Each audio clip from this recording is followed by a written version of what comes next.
All right, everyone. Welcome once again to the Faces of Business. I am your host, Damon Pistolka, and I am very excited for our show today because I've got Dan Aldridge from Merino Consulting Services, and we're going to be talking about lessons learned to build your second business better.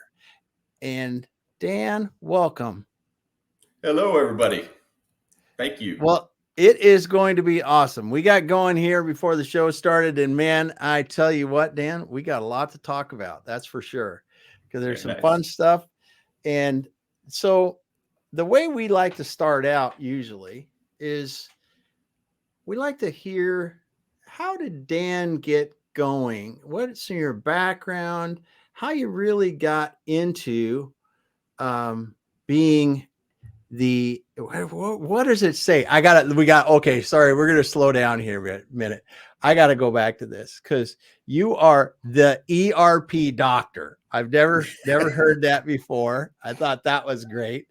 And because let's see what led up to being Dan becoming the ERP doctor, forming your company Performa apps to help people. Want to hear about that? And then eventually you sold your company to help another company come into the United States. And ultimately we'll get to our topic about building your second business better, because with Merino, you're helping them come into the United States. Yeah. And this is your second time around. So let's get started, Dan. That was long-winded, but I had to find the ERP doctor because I saw that. That's cool. So Okay, let's get so going. how I got into ERP software. ERP stands for Enterprise Resource Planning, by the way, for anybody who doesn't know that. And it's a type of software used in manufacturing companies and, well, actually lots of different types of companies to run their entire business. But it got its start in manufacturing companies. So there was originally something called material requirements planning, which was production planning for software that started in the 80s, essentially. So there was a little company called SAP, which started in the 80s, building this software. And I actually got into ERP software. I came out of government contracting, thank God. I live in the DC area. And I interviewed with a Dutch company called Baan, Baan. It was named for the founder, Jan Baan, who was a pioneer in this industry in ERP. And at the time, they were the second biggest ERP software company in the world. And I interviewed in '96 and got the job and started right out into manufacturing companies. So I was at Carrier and Grove Cranes and all kinds of different manufacturers, Mercedes-Benz when they were building their M-Class, Siemens, lots of different kinds of companies. And I just basically fell in love with manufacturing and ERP, and I've been doing it ever since.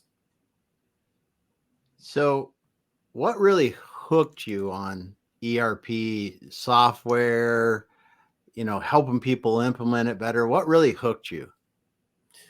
I have so many stories, but I'll tell you one in particular that kind of gives you an example of the hook that got into me at being in manufacturing companies. I was at a company when I was at Baan called PV Electronics. PV is a company in the middle of Meridian, Mississippi, and second largest city in Mississippi at about 50,000 people, I think, but it's way out in the middle of nowhere. And they make, they're famous for amplifiers and speakers. So if you go to a rock concert, for instance, you'll see PV in that kind of writing, right? PV Electronics.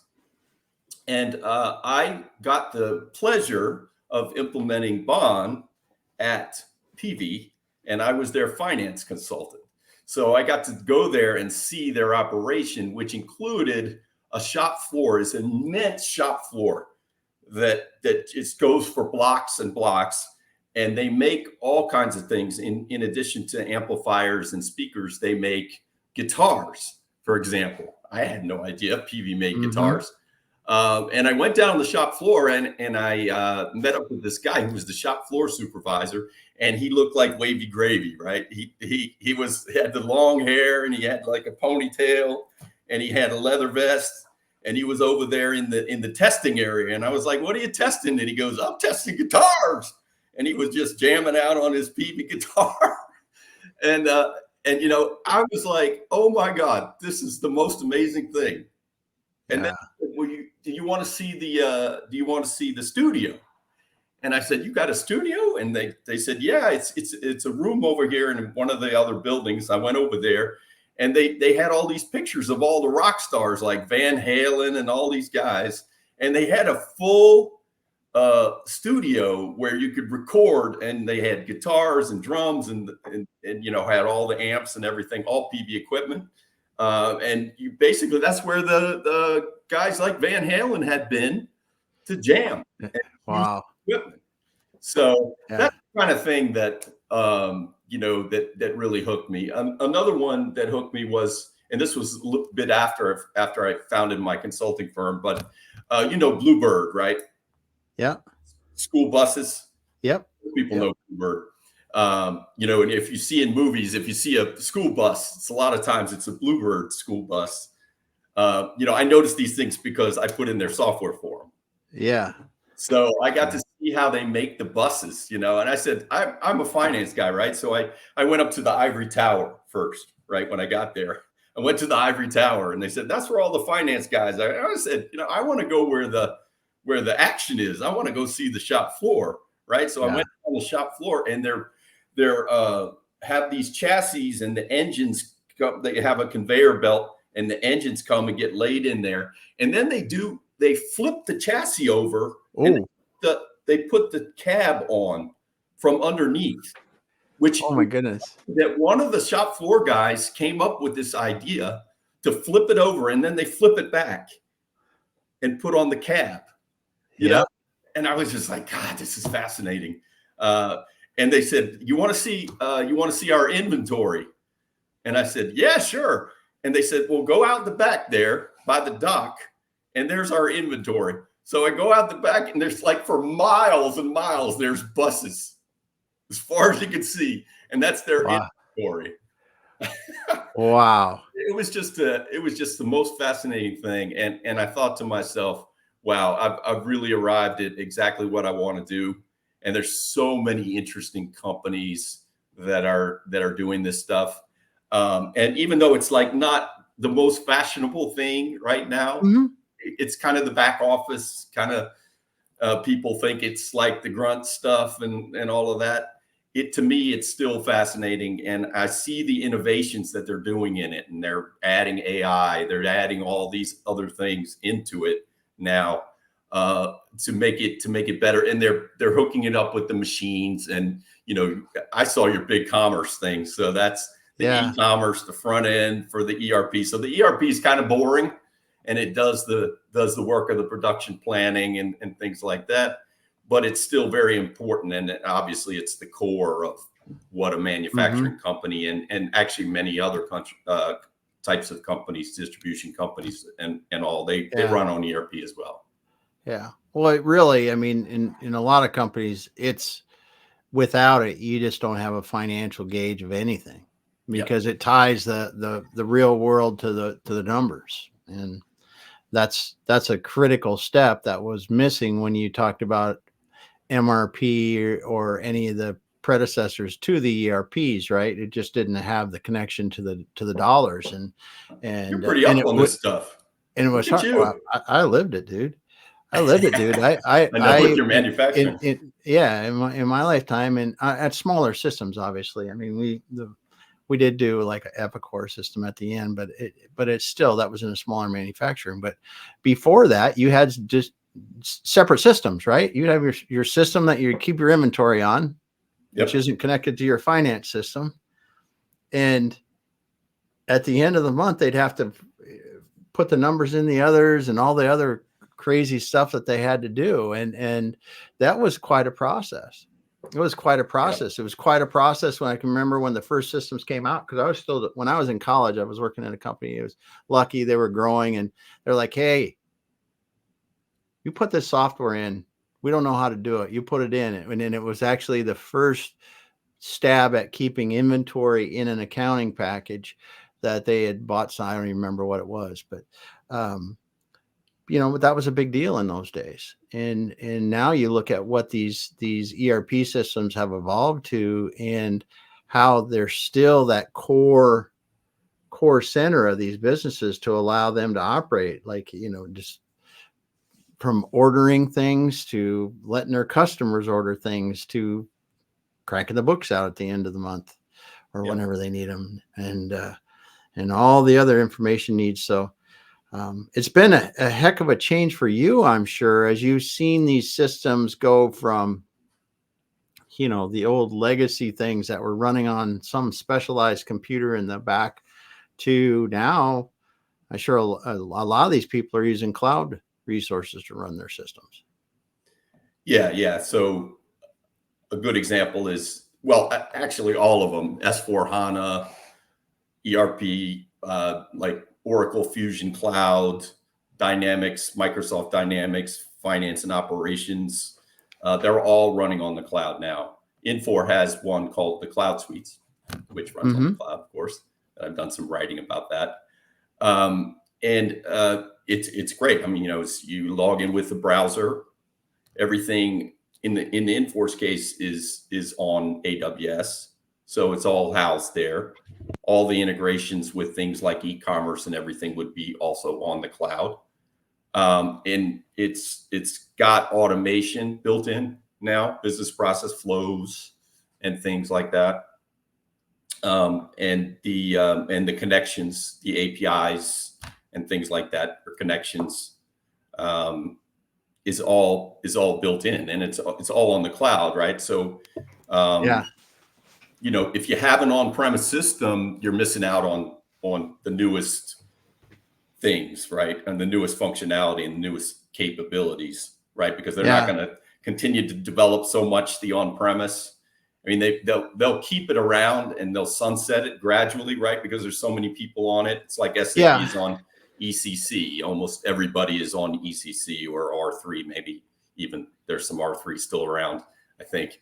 But they want you to go to SAP S/4HANA Cloud, right?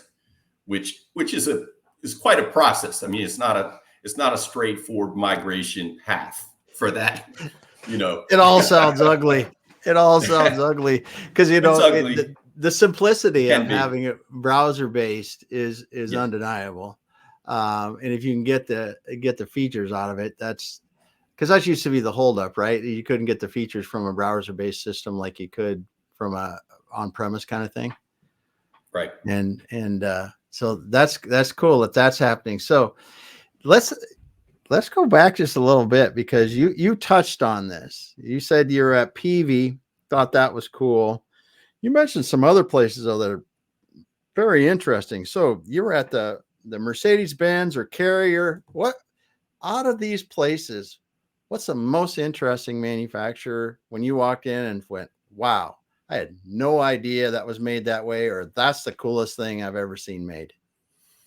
Actually, it isn't any of those I mentioned. Very cool. It's another company called Progress Rail. Okay. Progress Rail.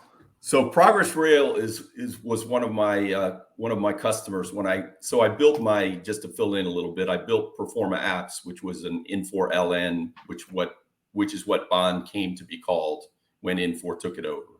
Actually, they bought SSA, who had bought Bond, but it became Infor LN. Now it's the Infor LN based cloud suites. Okay. But along that way, when I was building Performa Apps, I went to one of their inforums. So I was looking for a good sized client. And actually I had another little side story. I hired the project manager from PV to be my program manager over all my projects, because she was so incredible. And I remembered her, and years later, I hired her onto a project. So I was with her, meeting with the guys from Progress Rail. Now, Progress Rail is, I believe they're over 20 billion This is a massive company, and it's not even the high. It's a division of Caterpillar. So Caterpillar is, of course, over 100 billion. Yeah. So there's a couple divisions that we're running in 4LN. But they're also running SAP. They run, all of these huge companies run multiple ERPs. You can't get away from it. But anyway, Progress Rail is the biggest company in the railway business. So they build railway cars. They build all kinds of crazy stuff like machines, these huge machines that go along tracks. They lift up the tracks. They repair the ties.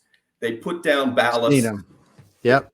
Exactly. Though Progress Rail makes those things. How cool is that? They make these things that are like big cranes, and they have a circular saw at the top of the crane. And what it does is as it goes down, as you can imagine, all the trees overhang the tracks. Oh, yeah. So it cuts the tree limbs, and then it mulches the tree limbs. Or maybe a separate machine that does that. Yeah. But how cool is that? Like something you never think of. You're like, well, how do the limbs of the trees get trimmed? Well, it's this thing going along the track and cutting it off with a circular saw. Wow. It's just cool as hell. And they do everything related to, they do service too. They have a massive service organization. They're putting in the ERP in about 157 plants. So you can imagine the scale of something like this. This is a multi-year project. And, Caterpillar is running SAP at corporate. So there's integrations and replacements and, this and that, and MES systems that they have to hook it up to the machines. And you could just imagine the scale of something like that. But in terms of a product, and this is just a massive project. Of course, it was multiple millions for us. It was a huge project for us. It kind of made us in a way, right? Being a small consulting firm, to win that project was massive for us. But anyway, the product that they make is just so cool. And they would always have me down they have a golf tournament, Christmas for Kids. Yeah. And it's down at their headquarters is in Albertville, Alabama. So another place way out in the country. But you familiar with the Robert Trent Jones golf trail? It's called the Golf Trail, Robert Trent Jones. It goes through Alabama and, various other southern states. But it's just an absolutely gorgeous thing. And we all go off at once and, have our T-shirts, and they give, our golf shirts and everything. It's just a really nice event. Go out and drink beers, hang out with the bikers. Yeah. Just fantastic. Yeah. Good stuff. So that the BNSF runs, one of the main rails runs very close to my house, and I see that kind of equipment. And that's amazing. Some of the track laying equipment, or even here, because it is a main line. I mean, the amount of work that it takes just lifting the track up and re-pushing the ballast under it, and then put the ties. They replace the ties, slide them out, and slide them in. Slide them out and slide them in. Amazing. And, most of it's concrete now on the ties, at least where we're at here. But then the amount of just keeping the rock that's supporting the rails firm and making sure the track is level like it's supposed to be, and it just sits there and does that, just keeps chunking, and you hear it's amazing that equipment. You see it running all the time, and I had no idea whether it's made, because there is so much specialty stuff around rail, like you said. I can remember seeing some of the big snow blowers that they have to make for the specialty snow blowers for when you get up in the northern routes, and that's amazing. It's amazing junk, amazing stuff. Yeah, so cool. So 100, that's a massive project. How many fingers are touching something like that? Oh God. So it's a lot. Yeah. So as you're looking at that, what are some of the stories that really stuck with you about these systems and how the ERP really changed the way that the companies operated, made them operate better, things like that? Uh, just something about how they got better or so. Yeah, There's a just what are some lot of of the things those like sorts of things. someone stopped you and just said, "Listen, this thing has changed the way that we've been able to do business," or "We Yeah. were never able to do this before and now it works," or some of those things. Like, Yeah, I think it was a lot the production process and the planning process and the lead times, being able to really cut the lead times and increase the quality, and get some feedback from the machines and things like that when they integrated with wow, the MES yeah, system. So that's been the uptime of the equipment and everything like that. Um, just more efficiency, and just improving the process and the quality. yeah, Lot of anecdotal things like that, but there's also metrics, that they had KPIs, of course, yeah, yeah. and KPIs were a lot of more financial in nature, Mm-hmm. but improve profitability and things like that. But Yeah, there's a lot of metrics like that: on time delivery, things like that, supplier lead time, help to and their improve a lot of ability things. to, yeah, there's ability to improve the vendor ratings and things like that. There's a lot of that sort of stuff that you don't think Mm-hmm. about that's Yeah. inside the software. But I Okay. think the major parts are the so they have multi-site planning also, which is a Oh, huge thing, right? Because you yeah. can coordinate between these sites. You have to get them all up on the system, running Mm-hmm. on the system before that works, right? But you can coordinate between them. Yeah. Um, and they set up some EDI and some communications stuff like that with their suppliers as well, and with Cool. CAT. They had to coordinate with CAT too Yeah. for the parts and stuff like that. Yeah. So there was some coordination between the different divisions and with the headquarters, which Yeah. all can improve or did improve with the systems being put in. Yeah. Very cool. So you've been working with being the ERP doctor, you've been working with ERP for a while. That's my little hook. What do I you love it. think? I love it. I'm going to I say even it a have a lot too. hashtag. I have a hashtag, the ERP doctor. You can follow it, and it's got all All my right. posts on it. Okay. The hashtag, the ERP doctor. All right. Yes. Good stuff. Well, so let's talk, we're going to get into uh, priority software, Merino, in just a moment, but let's talk a little more about ERP, because we're at kind of a interesting time here, Yep. because we have ERP systems in specific, and we have this massive groundswell, whatever you want to call it, of AI, that these Yep. large language models have come out. And, everybody thinks they're going to change the world, which I'm sure they're going to do a lot. They already have. But how do you see AI really coming into play in ERP? So I wrote a post about this, Damon. How AI is transforming ERP. Yeah. Um, I think a lot of it is going to be in terms of automation of Okay. processes. So you have, I'll give you an example. And you might say this is machine learning versus AI. There's a thin line distinction between Yeah. the two. But example would be, so you have these optical character resolution recognition software that when you bring in an invoice, so they send you an invoice, you Mm-hmm. scan it with this software, and it picks out all the information like the invoice number, the PO number, and everything, and it reads it into the ERP. So it's Mm-hmm. kind of an automated way of reading the information in. Okay. Some of that information is by definition dirty. And there's a couple other processes that humans normally do, like matching to the receipt, like matching to the PO. AI can automate that process entirely. Ooh. So it can perform what's called the three-way match. You might have heard of the three-way match, right? That's an accounts payable, match to receipt, number two, match to PO, number three. Okay, there's the three-way match.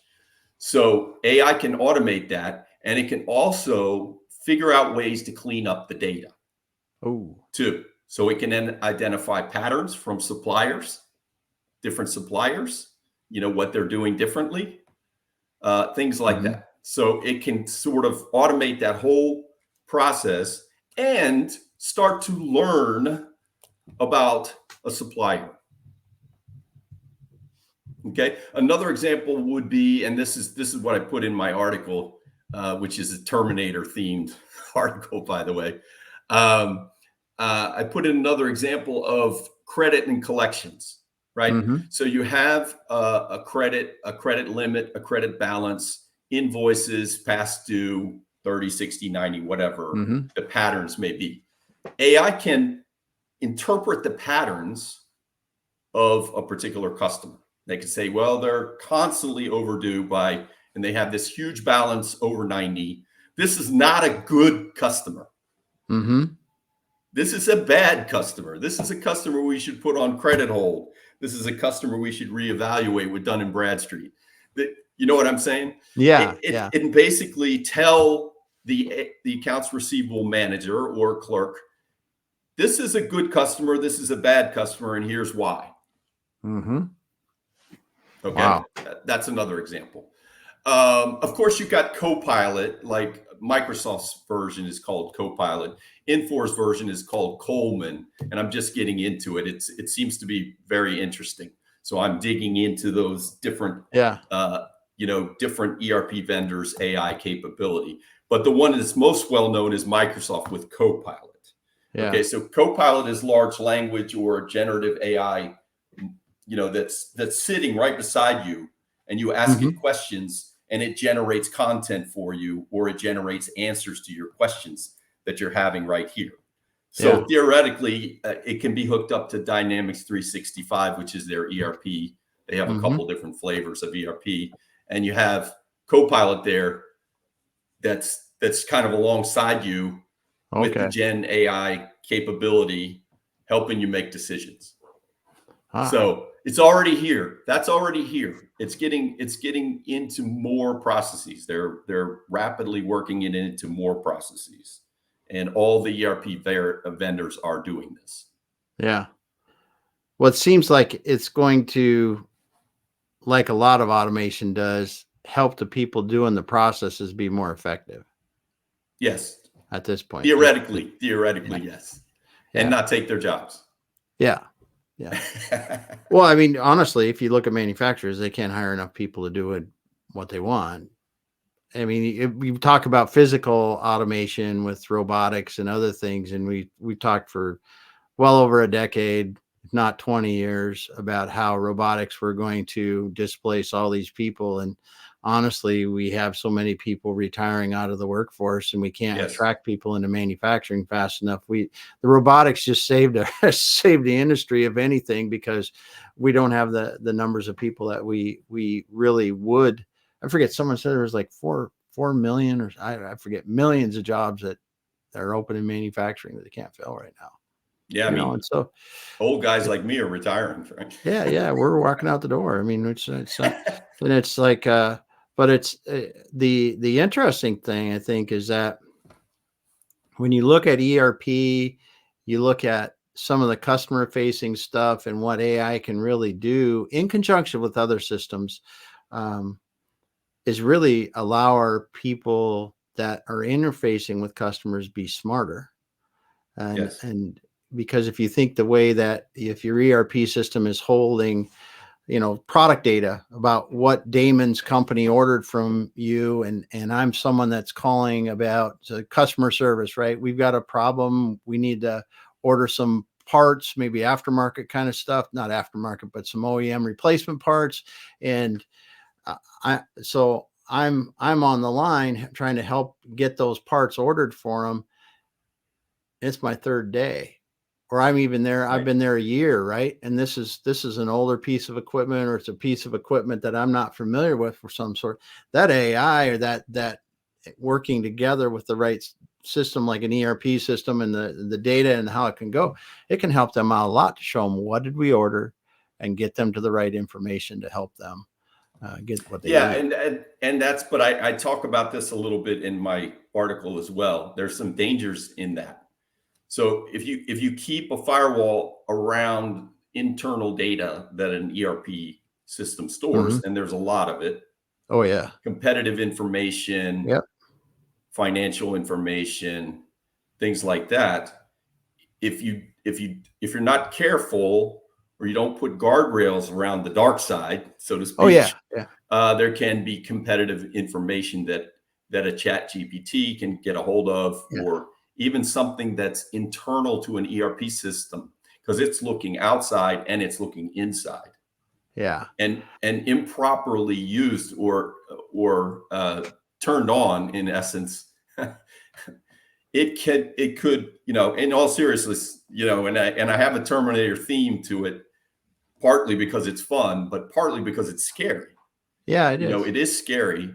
And competitive information, and things like, another example is writing code, right? The coders are probably the smartest guys in the room, and the guys that created this thing. I hesitate to call it a monster. It's not a monster. It's a tool. They created this tool. Now they're busy watching as this tool learns how to program better than they do. Yeah. Oh yeah. Yeah. Which must be really frightening for people. And the interesting thing is, and you brought up robotics and things, that's a blue collar thing. This is a white collar thing. Yeah, that's right? true. It's different. The people that could potentially be displaced by this kind of technology are white collar people. Right? Like, take, I'm just postulating here. I'm not manufacturing. Let's take a researcher in a law firm, or a paralegal. What does a paralegal do that AI can't do? Much faster.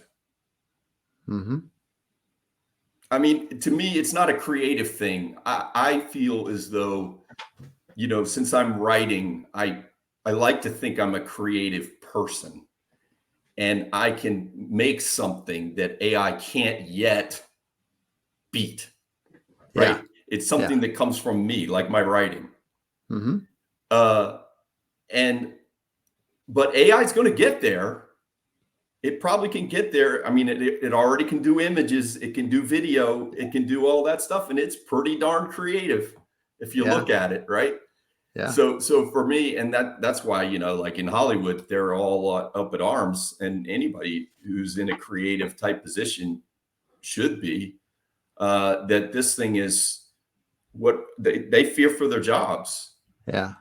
And there was a quote that I have in my thing. It's about James Cameron, who was the director. He said, when you call me and tell me that ChatGPT won an Oscar, then I'll believe it's arrived. Yeah. And I'm like, well, that's a little bit pompous in a way, right? Because ChatGPT it could probably, who knows what it'll be in 2 months. We don't know what it'll be. Yeah. I mean, I still think it's way behind in terms of creative writing, because I tried to use Gen AI, and I tried to make a new blog for myself, and it was pretty bad. I have to say, it was pretty bad. I mean, maybe I'm just biased because I like my own writing, but you know what I mean? It's not quite there yet. But it's, and that brings me to something that I wanted to throw in here real quick. I'm part of this. There's a website called solutionsreview.com, and they have an expert portal, what they call an expert portal, and I'm part of it. So I've been seeing, they just put up, and they're going to fully launch it in September. So it's not fully launched, but I've seen my little avatar, and I've seen some of my content there already. And it's going to be a members only thing. Where you pay $500 a year to have access to us experts. I still think that's funny that I'm an expert. But you'll have access to our content, also some webinars, podcasts, and messaging, and be able to book some time with us. So I think it's a great thing. And when I met with the guys, they said, we saw they said, we looked at some of your articles before, but we think this one, the AI and ERP one, was kind of special, and we thought we'd give you a call and invite you into the experts Very group cool. because thank you. Because it's a great topic, first of all, and it's a great add-on to my ERP that I already love, but what they said to me, which was really interesting, was they said, we want to create a safe haven for you as a creator. Safe from what? Safe from Chat GPT. Mm-hmm. Yeah. And I think that general thing is something that we need to be aware of. I mean, any business, take any business, my business, your business, any business that's on the internet that has information that's out there, right? Could be, they could be affected by Chat GPT or any other Gen AI, or they're calling them golems now. They're calling them, I forget what that stands for, but it's large language model, golem. I just saw a thing about that, but anyway, it's going to be really interesting for any company. And also it's going to affect marketing and things like that, right? So content generation with AI, I mean, it already is. I mean, you make a video. The guy showed me a thing where you can make a video and it writes a blog post. It writes a LinkedIn post to announce the blog post. Mm-hmm. and you have the video as an asset. Mm-hmm. But ChatGPT or whatever engine that they have, Gen AI engine, is making content. And, a creator like me can't keep up with that. Yeah. It's just way too fast. Yeah. It's going to be interesting how some of that goes. And as we, it's like anything. I think we're going to have some big stumbles and we're going to have some big jumps forward. So let's talk a little bit about, so you started Performa Apps, man. It was a little while ago. It was a long time ago. And then Priority Software approached you and they said, listen, we want to come to the United States, and you can you just generally explain why you were a strategic acquisition for them, and then a couple of things that you can learn, and then let's talk about getting into your second go around with this with Merino and how it differs, some of the things that you're doing now that you weren't doing before. I think it's really interesting. So the first thing is that it was strategic for them to acquire my company because we had a really good reputation in the market. We were already a software partner of Infor. So we already had that experience. We had a consulting practice that frankly had some really good cash flow on it.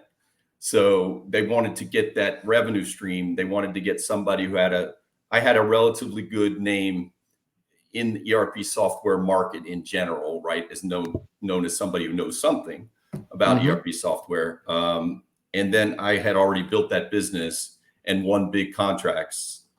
So they looked at that too. They said, he's built that business, won big contracts, has a consulting cash flow, and knows the market. Most importantly, probably knows the US market versus SAP or anybody else who was in the market. So how to sell versus them. So that's how they came to be acquiring me, acquiring my company. And I was ready. I was tired of being an entrepreneur. You get your ups and your downs, and we were doing quite well when I sold, but I had some other investors, and I told them I wanted to develop a Microsoft Dynamics 365 practice in addition to the other one. And they said, no, we'll just kind of sit back and take your cash flow. We're pretty pleased with that. So I said, no, I want to be shopped now. I want to be acquired by another company because that's not the direction that I want to go in. So anyway, so that's how it came to be. So what happened, right?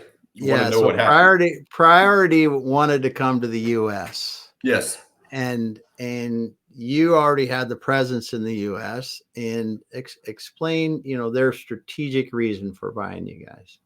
if you can. Well, yeah, that's basically just what I said. I mean, knowing the market, Okay. hoping, you know, that I could sell against other ERP vendors here. Okay. Had developed a company, had built a company Yeah. before that was quite successful, although small. Yeah. So those were really the main reasons. And I knew the market, and I had a good reputation on say Yeah. LinkedIn and some other Yeah. places. I was known in the market Yeah. relatively. Let's fast forward now. So Okay. so you had built Performa, you got bought out with a strategic acquisition for them to come. They wanted to come to the US. So you're done with that. And you're past Priority. Yeah. Priority, because Performa is a company that you sold to Priority. Merino comes to you. They say, hey, we want to come to the US, and Dan, we want you to lead our North American operations or US operations. I'm not exactly for sure, but what was the first thought that went through your head? Oh shit! Can I say shit on the air? Yeah, that's good. That's awesome.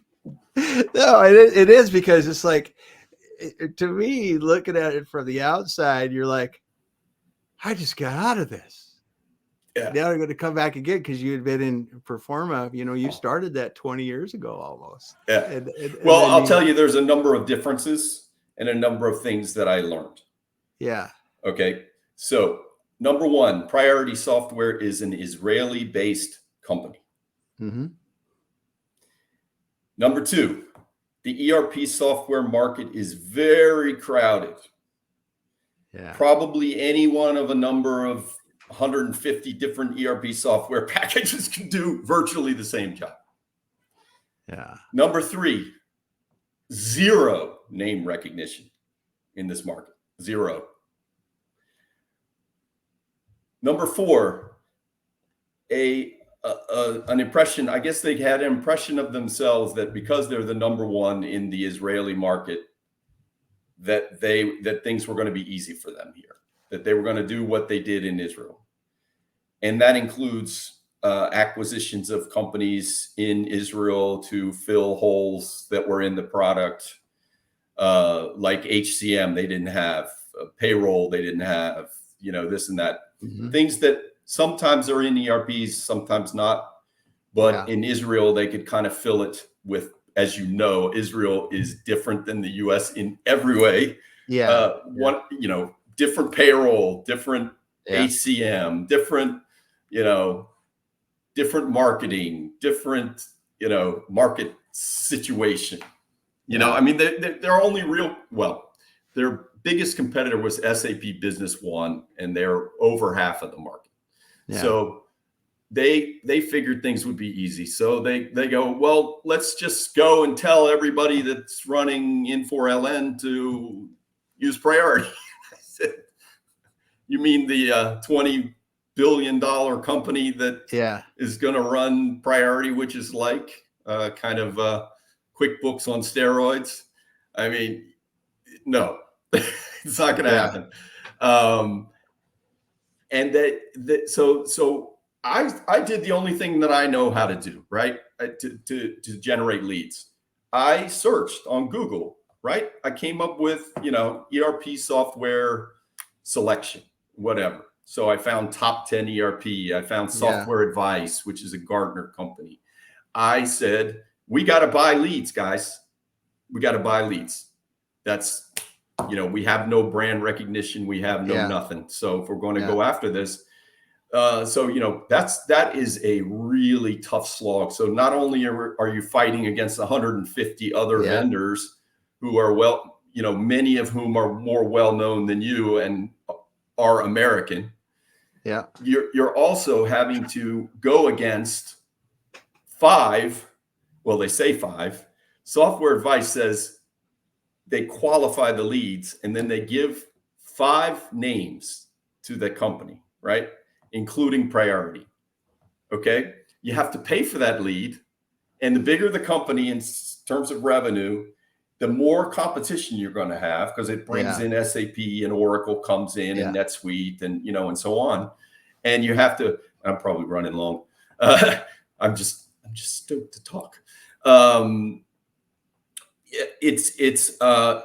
you call, you're the sales guy, right? You call, nobody answers the phone anyway, right? Yeah, So you yeah. get the answer machine, then you send them an email, which is supposedly their email. They don't send anything back. They go priority who. They're probably not calling back the other 4 either. Yeah. But it's supposedly qualified. It's not qualified at all. It's just somebody who visited their website and said, Yeah. "Hey, I want the names of a couple of people." So So you know what I'm saying? So this is a hard lesson. This is a hard lesson that you had to go through. And I wanted to hear you talk about that a little bit, because we were hitting it, because really we're talking about lessons learned to build your second one better. So as Merino now, you know, you said you had to go out, you were paying the leads, you're doing this kind of things.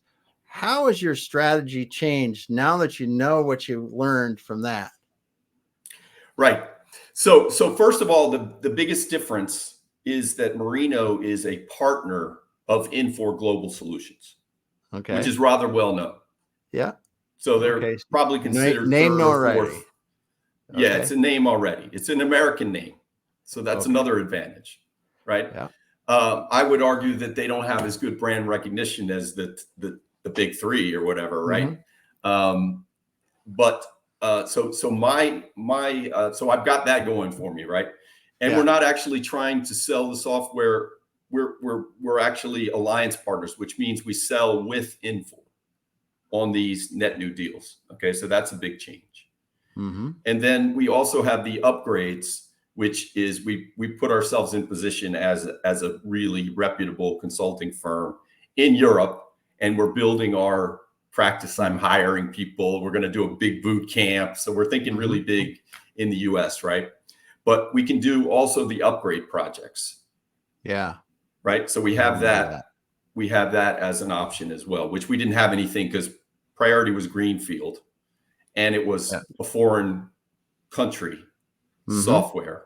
Yeah. Unknown. They didn't pay any attention to the analysts. So this time around, I'm paying attention to the analysts. I'm courting the analysts.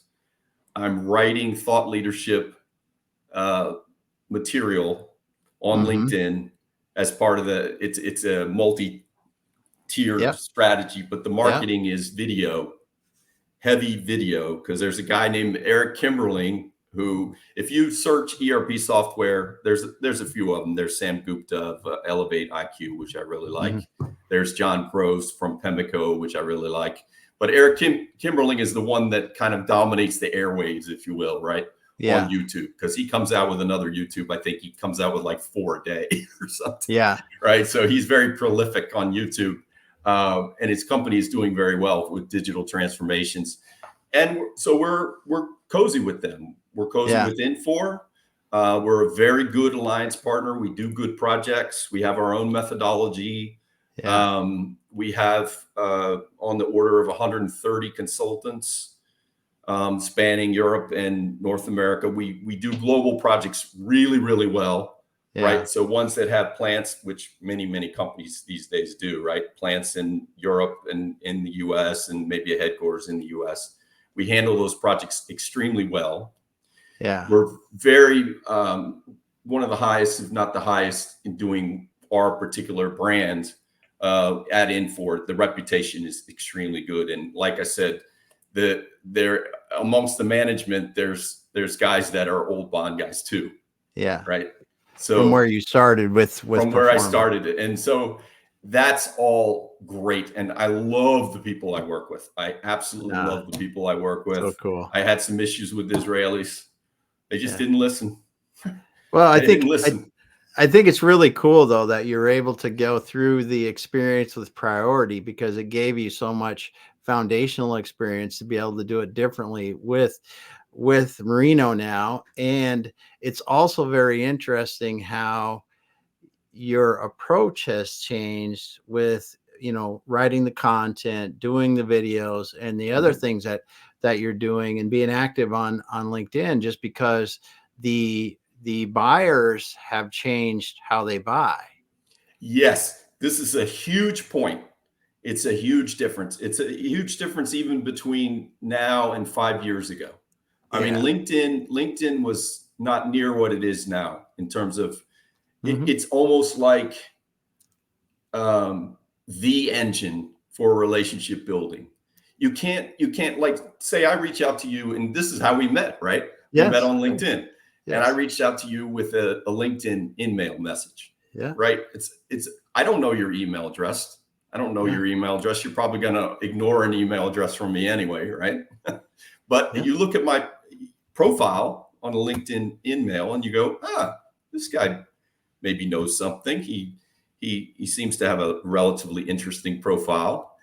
I'm going to engage with him. And before you know it, we have a relationship. And you know, that's the way you get business done these days. LinkedIn is a huge, huge thing. And I even think that with these old sources of paid leads that have email addresses are almost getting to be useless. Right. And you're competing with 4 or 5 other vendors when you go into a situation like that. I think you're just spending a lot of money. It's just going down the tubes. You really need to become, you almost have to at some level in a company, especially a consulting company, at some level, you almost have to be a thought leader. Right. Because it's coming to you. You know, Eric Kimberling, he doesn't have to go doing outbound marketing. That guy just sits there and leads pour in. He's hiring like crazy. That guy right now is hiring like crazy. He's and I think John Gross is doing it too. I don't know. People are seeking information. People are seeking information to solve their problems. And when you are doing the videos like you're doing and these other people are doing, you're writing the content, the articles to explain, talk about these problems, talk about solutions to these problems. I mean, this is old school. This is, they ask you answer what, I forget the name, the author that wrote the book right now, Marcus Sheridan, I think it is. You know, it's what people, how people are buying. And it's so interesting to hear you talk about your different approach, because the buyers, the way people buy has changed so much. Like you said, in the last 5 years, even. So, and you want demonstration videos.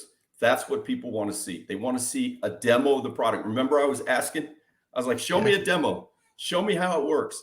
Show me the customer, how they use it. Show me the website. You know, remember, I was even asking. Oh yeah, you were asking that when we were live with it. We were doing that with Big Commerce the other day, and it was good stuff.